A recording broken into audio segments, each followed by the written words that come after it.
Hegde mega fertility camp మా యొక్క అన్ని బ్రాంచుల్లో అపాయింట్మెంట్స్ కొరకు సంప్రదించండి 8880747474. నమస్తే, welcome back to iDream media. నేను మీ ఝాన్సీ.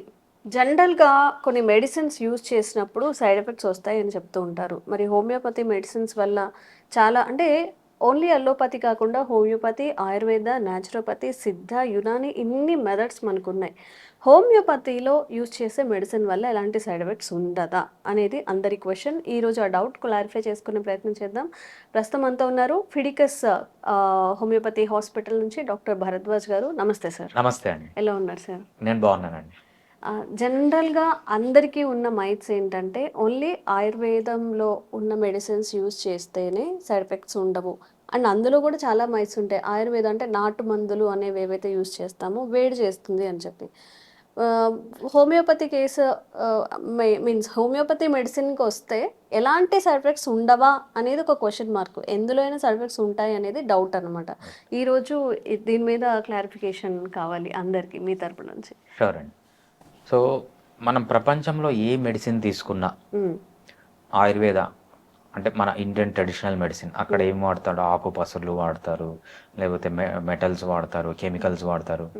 అదేవిధంగా అలోపతి అంటాం. అలోపతి అంటే జనరల్ అందరూ మనం వెళ్ళే మెడిసిన్ అనమాట. కాపర్ హాస్పిటల్ కానీ వెస్ట్రన్ మెడిసిన్ అంటాము, ఇంగ్లీష్ మెడిసిన్ అంటాము. మనం తీసుకునే యాంటీబయాటిక్స్ కానీ లేకపోతే పెయిన్ కిల్లర్స్ కానీ స్టెరాయిడ్స్ కానీ, సో ఇవన్నీ different categories of medicine allopathy అంటాం అనమాట.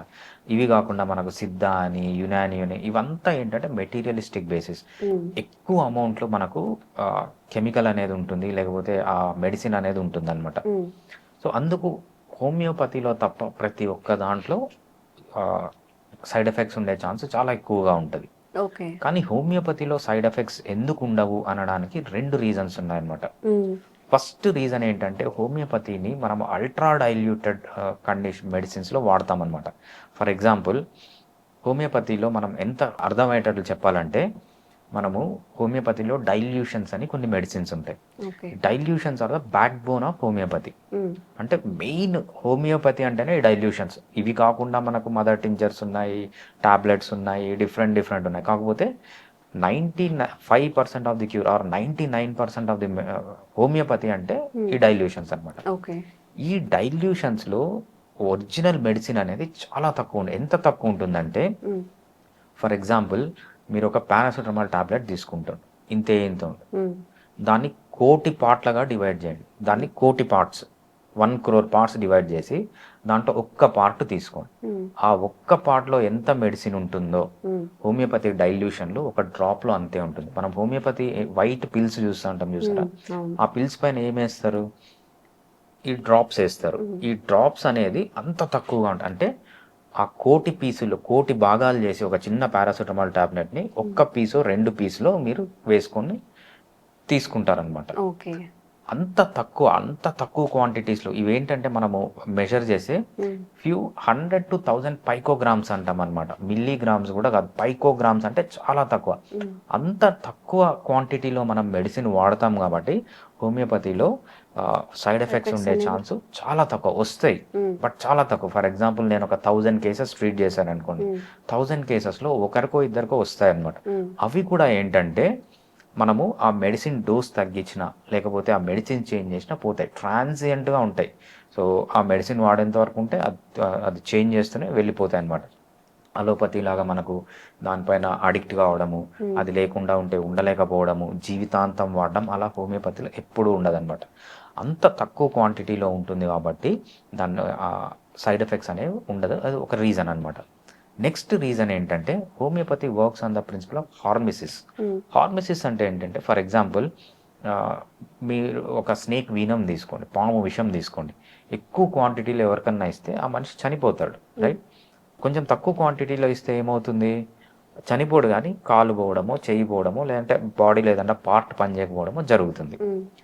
ఇంకా తక్కువ క్వాంటిటీస్ మనం హోమియోపతిక్ డైల్యూషన్స్లో ఇచ్చినప్పుడు, అంత తక్కువ డైల్యూషన్స్లో ఇచ్చినప్పుడు అది ఒక హార్మోటిక్ రెస్పాన్స్ని ఎలిసిట్ చేస్తుంది అనమాట. ఫర్ ఎగ్జాంపుల్ మీకు హెడేక్ వచ్చింది. హెడేక్ వచ్చినప్పుడు మీరు మెడిసిన్ తీసుకోలేదనుకోండి, 1 day 2 daysలోనే హెడేక్ తగ్గిపోతుంది. మెడిసిన్ తీసుకుంటే అలోపతిక్ మెడిసిన్ తీసుకుంటే వెంటనే తగ్గిపోతుంది. తగ్గిపోతుంది. అవును. సో ఏదైతే ఈ మెడిసిన్ ఉందో మన బాడీకి హెడ్ఏక్ని తగ్గించుకునే కెపాసిటీ ఉంది, రైట్? మన ఒరిజినల్గా మీకు హెడ్ఏక్ వస్తే మీ బాడీ దాన్ని తగ్గించే కెపాసిటీ ఉంది, అందుకే మీకు 2 రోజుల తర్వాత తగ్గుతుంది. ఏదైతే బాడీ యొక్క ఓన్ కెపాసిటీ, మనకు మైక్రో ఆర్గానిజమ్స్ కానీ ఏదైనా వచ్చినా మన ఇమ్యూనిటీ దానికి అగెన్స్ట్గా ఫైట్ చేసి చంపేస్తుంది. మనం యాంటీబయాటిక్స్ తీసుకుంటే కొంచెం ఫాస్ట్గా అవుతుంది, లేకపోతే కొంచెం స్లోగా అవుతుంది. బట్ మన బాడీకి హార్మిసిస్ అంటే మన న్యాచురల్ పొజిషన్ నుంచి అది పక్కకు పోయినప్పుడు అది మళ్ళీ మన బాడీ నార్మల్ పొజిషన్కి తెచ్చుకుంటుంది, ఆ కెపాసిటీ ఉంది. హోమియోపతి ఏం చేస్తుందంటే ఈ అల్ట్రా డైల్యూషన్స్ వల్ల, హార్మిసిస్ అనే ప్రిన్సిపల్ వల్ల ఏదైతే బాడీ కెపాసిటీ ఉందో హీలింగ్కి, ఆ హీలింగ్ కెపాసిటీని ఇంప్రూవ్ చేస్తుంది తప్పితే మనకు బయట నుంచి ఏది రాదు. అలోపతిలో ఏం చేస్తాము, బ్యాక్టీరియా ఉంది, యాంటీబయాటిక్ ఇస్తాం, బ్యాక్టీరియా చనిపోతుంది. హోమియోపతి అదే అలా చేయదన్నమాట. బ్యాక్టీరియా ఉంది, హోమియోపతిలో మనం మందు ఇచ్చినప్పుడు ఏదైతే మన బాడీ కెపాసిటీ ఉందో ఆ బ్యాక్టీరియాని చంపడం, దాన్ని ఎన్హెన్స్ చేస్తుంది. కాబట్టి మన బ్యాక్టీరియా, మన బాడీ న్యాచురల్గా ఈ బ్యాక్టీరియాని చంపడం కానీ ఏదో ఏ డిసీజ్ కన్నా పనిచేయదు. దాన్ని ఏమంటామంటే మనం హార్మిసిస్ ప్రిన్సిపల్ అంటాం. సో మనకు చాలా లో క్వాంటిటీలో మెడిసిన్ ఉండడం వల్ల, అదేవిధంగా హార్మిసిస్ ప్రిన్సిపల్ ద్వారా హోమియోపతి మెడిసిన్స్ పనిచేయడం ద్వారా, ఈ రెండిటి ద్వారా మనకు హోమియోపతిలో సైడ్ ఎఫెక్ట్స్ అనేవి ఆల్మోస్ట్ 0 అని చెప్పచ్చు. ఎక్కడో రేర్గా వస్తాయి, బట్ వెరీ ట్రాన్సియంట్.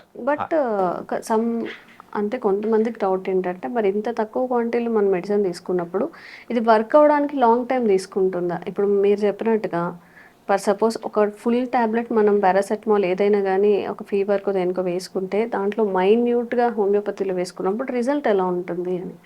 మనం అంత మైన్యూట్గా ఇస్తాము కాబట్టే మన బాడీ ఇమ్యూనిటీని ట్రిగర్ చేసి మన బాడీనే తగ్గిస్తుంది. హోమియోపతి స్లో కాదు మళ్ళీ. సో మనకు 2 టైప్స్ ఆఫ్ డిసీజెస్ ఉంటాయి, అక్యూట్ డిసీజెస్ అని ఉంటాయి, క్రానిక్ డిసీజెస్ ఉంటాయి. క్రానిక్ డిసీజెస్ అంటే దీర్ఘకాలిక రోగాలు అన్నమాట. ఫర్ ఎగ్జాంపుల్ బీపీ కానీ, షుగర్ కానీ, లేకపోతే మోకాళ్ళు అరిగిపోవడం, ఫిజికల్ డ్యామేజ్ జరిగి ఉంటుందండి. అక్కడ మనం పెయిన్ ఇమ్మీడియట్గా తగ్గియచ్చు, అలోపతి తగ్గించినట్టు పెయిన్ ఇమ్మీడియట్గా తగ్గియచ్చు. అక్కడ చేయలేనిది మనం ఇక్కడ ఏం చేస్తామంటే, ఏదైతే అక్కడ ఫిజికల్ డ్యామేజ్ జరిగిందో దాన్ని కొంతవరకు రికవర్ చేయొచ్చు. అంటే స్టేజ్ని బట్టి, అర్లీ స్టేజ్ అయితే complete, for example cartilage damage అయింది, అర్లీ స్టేజ్లో కొంతవరకు రికవర్ చేయొచ్చు, లేట్ స్టేజ్లో రికవర్ చేయలేమన్నమాట. ఫర్దర్గా డ్యామేజ్ కాకుండా కాపాడచ్చు. సో పెయిన్ తగ్గియడం అనేది మనకి ఇక్కడ ప్రాబ్లం కాదు, మళ్ళీ దాన్ని రికవర్ చేయడం అనేది మనకి ఇక్కడ మెయిన్ ప్రాబ్లం. అది వాళ్ళు చేయలేరు, మేము చేస్తాం, but it will take time. అందుకు హోమియోపతి స్లో అంటారు. కానీ లేకపోతే పెయిన్ని తగ్గించడానికి, కంఫర్ట్ ఇవ్వడానికి చాలా క్విక్గా పనిచేస్తుంది, అలోపతి కంటే క్విక్గా పనిచేస్తుంది. అదేవిధంగా అక్యూట్ డిసీజెస్ ఉంటాయి అన్నమాట. ఫర్ ఎగ్జాంపుల్ పిల్లవాడికి నియోనాటల్ జాండీస్, పుట్టిన వెంటనే పిల్లలకి జాండీస్ వస్తుంది. అది నేను సంవత్సరాలు తగ్గిస్తానంటే కుదరదు, ఒక్క నైట్లో తగ్గాలి, 2 రోజుల్లో తగ్గాలి. అట్లాంటి ఎక్సలెంట్గా పనిచేసే మెడిసిన్స్ కూడా ఉన్నాయి. ఫర్ ఎగ్జాంపుల్ నాకు ఒక కేసు వచ్చింది లాస్ట్ ఇయర్ జూన్లో. 11 o'clockకి ఇంట్లో ఉన్నాను, సడన్గా కాల్, ఒక ఫాదర్, సార్ మా బేబీ పుట్టి 15 days అయింది, కంటిన్యూస్గా బేబీని నియోనేటల్ జాండీస్ ఉంది, నియోనేటల్ జాండీస్ వల్ల ఐసీయూలో పెడుతున్నారు, మనకు లైట్ కింద పెడతారనమాట, లైట్ కింద పెడుతున్నారు, బాగా ఎవ్రీడే బ్లడ్ చెకప్ చేయాలి. బ్లడ్ చెకప్ చేయాలంటే బ్లడ్ తీస్తూనే ఉండాలి. అసలు మేము చూసి తట్టుకోలేకపోతున్నాం, మీరు ఏమన్నా చేయగలరా? నైట్ 11 o'clock వాళ్ళని రమ్మని చెప్పి హాస్పిటల్ ఓపెన్ చేసి కేసు తీసుకొని 1 hour అయింది. 12 o'clockకి మెడిసిన్ ఇచ్చాం. 12 o'clock మెడిసిన్ ఇచ్చి ఎవ్రీ 1 hourకి ఈ మెడిసిన్ వేయండి అని చెప్పాం. రేపు మార్నింగ్ అడ్మిషన్ ఉంది వాళ్ళకి, పోయి మార్నింగ్ అడ్మిషన్ కోసం చెక్ చేస్తే బైల్రూబిన్ లెవెల్స్ నార్మల్కి వచ్చాయి. నార్మల్కి వస్తేనే వాళ్ళు అడ్మిషన్ లేకుండా పంపించేస్తారు. ఓవర్ నైట్ అంత సీరియస్ ప్రాబ్లమ్ని కూడా వితిన్ 2 to 3 hours హోమియోపతి తగ్గిస్తుంది. హోమియోపతి అంత క్విక్గా పనిచేస్తుంది, క్విక్గా పనిచేయాల్సిన సమయాల్లో. కాకపోతే కొన్నిట్లో క్రానిక్ డిసీజ్లో ఏంటంటే అది స్లోగానే ట్రీట్ చేయాలి. ఎందుకు, వేరే సిస్టమ్ ఆఫ్ మెడిసిన్లో వాళ్ళకు అసలు మందే లేదు, కానీ ఇక్కడ ఉంది కాబట్టి ఆ అడ్వాంటేజ్ ఉంది కాబట్టి స్లోగా ట్రీట్మెంట్ అనేది క్రానిక్ డిసీజెస్లో చేస్తాం. క్రానిక్ డిసీజెస్లో స్లోగా ట్రీట్మెంట్ చేయడమే కరెక్ట్, ఎందుకంటే అలా చేస్తేనే పేషెంట్కి లాభం ఉంటుంది. ఓకే, సో దీనివల్ల హోమియోపతిలో అనేది సైడ్ ఎఫెక్ట్స్ ఉండవు. మీకు ఇంకా ఏమైనా డౌట్స్ ఉంటే కామెంట్స్ చేయండి, తప్పకుండా వీడియో చేసే ప్రయత్నం చేస్తాం. Thank you sir. థ్యాంక్స్ అండి. Sir, one life lesson what medicine has taught you. Whatever you can do without expecting. But I really believe మన పాజిటివ్ యాటిట్యూడ్ ఉంటేనే మనం ఏదైనా సాధించగలం. గట్ ని మనం కరెక్ట్ గా డీల్ చేసినట్లయితే అది మనకి పాజిటివ్ హార్మోన్స్ ని రిలీజ్ చేస్తుంది. షుగర్ వచ్చిన వాళ్ళ పరిస్థితి ఏంటి? పొట్ట దగ్గర పెరిగితే దాన్ని ఆండ్రాయిడ్ అంటారు, ఆండ్రాయిడ్ ఫోన్ కదా. అసలు థాట్స్ ఎందుకు వస్తాయి? బ్రెయిన్ డెడ్ అంటే దానికి ప్రపంచం అంతా కూడా కొన్ని నిర్దిష్టమైనటువంటి లక్షణాలు ఉంటాయి. మానసికంగా ధైర్యంగా ఉంటే క్యాన్సర్ జయించవచ్చు. You are a doctor for a cause sir, అంతే. వాళ్ళకి వచ్చిన ఆదాయం కాకుండా ఫ్రీ సర్వీస్ ఎంతమందికో చేస్తారు.